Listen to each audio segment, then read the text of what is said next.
get why people like angsty stuff in fanfic. Oh, why? You don't want to emotionally bruise yourself? Not really. I'd much rather stick to the fluffy, wholesome, happy side of things. Well, even those can be morphed to something sad. Yeah, right. I'd like to see you try. Okay. Throw me some tropes. I'll make them angsty.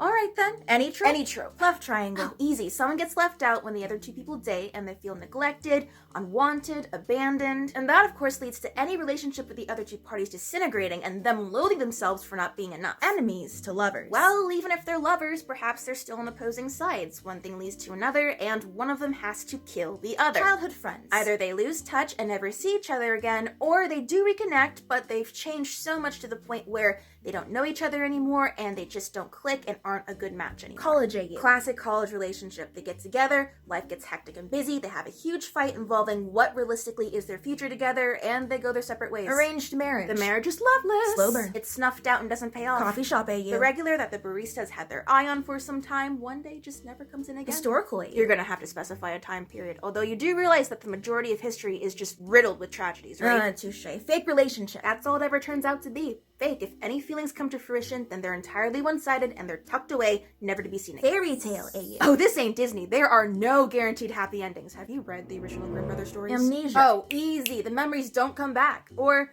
perhaps eventually they do. But in that time gap, things have changed so drastically that their return only hinders the person who had the amnesia in the first place. Okay, yeah, this is getting depressing. No, let's continue. I'm really getting into this. Are those dolls? They're Bratz dolls, you uncultured swine. Why the do you have Bratz dolls? I was cleaning out my garage and found them. Now they're being put to good use. Give me more tropes.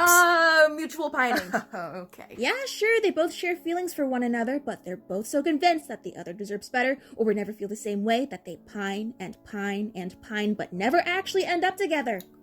Friends to lovers. Friends give dating a try, and at first it's great, but life happens, and maybe that shift in relationship changes things in almost an imperceptible way, or resentment builds and they break up, hence losing the romantic relationship and the friendship they had before. Rivals? The animosity becomes too great between them, or one outgrows the other and no longer sees them as a rival and equal, but too far below them to be interesting anymore. Sharing one bed. There's a moment where one person attempts to move closer or musters up the courage to cuddle up a bit, but the other person flinches and scoots further away, expressing they're clearly not interested. Found family. The family gets ripped apart by circumstances out of their control. Fluff! That's my trump card. You can't make fluff angsty. Okay, well that's cheating because by definition, fluff is the absence of angst. But if we were to break down the interactions that make up fluff, the fluff is a ruse, a charade to hide something festering or dying underneath. A last-ditch effort to rekindle whatever remains of a dead relationship. There's no more sparks or butterflies to be found. Got any more tropes for me? No, I could probably cook up some on my own. Let's see.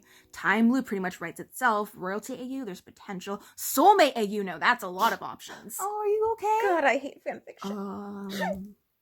Thanks. Hey guys, thank you so much for watching the video. It was brought to you by Skillshare. Skillshare is an online learning community that offers a multitude of classes in just about any interest you can think of. Want to learn photography? How about digital art? Video editing?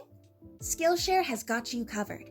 For the aspiring creative writers out there, there are plenty of potential courses to choose from. One of which I recently discovered is Mila Goldberg's Creative Writing Bootcamp. Start a brand new story. I like the novel methods she used to break down stories and get further into your characters' heads. If you'd like something more structured, check out Skillshare's ever-changing catalog of workshops. If you click the link in the description, the first 1,000 people will get a free trial of Skillshare's premium membership, which gives you access to any and all of Skillshare's archive of classes.